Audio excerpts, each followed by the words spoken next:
আমরা ছাড়া যদি ইয়োটার ব্যাপারে কেউ জেনে থাকে সে হলো তুমি।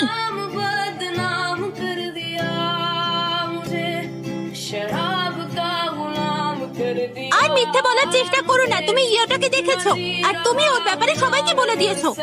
আমি তো এটাও জানি না যে ইয়োটা কে। একটা বাচ্চা যে আমাদের ভিলেজে হারিয়ে গেছে, ওর উপর আমাদের দয়া হয় আর আমরা ওর খেয়াল রাখছিলাম। তারপর আজ আমরা এখানে এসে দেখি সবকিছু কেমন ছড়ানো আর ইয়োটাকেও পাচ্ছি না। তাহলে ওই বাচ্চাটা কোনো অন্য ভিলেজ থেকে এসেছিল? তোমরা সবাই একটা অন্য ভিলেজের বাচ্চার কথা খেয়াল রাখছো, কিন্তু তোমরা কখনো আমার ব্যাপারে ভাবোনি। दर्द होने दो, जख्म गहरा है, इसे रहने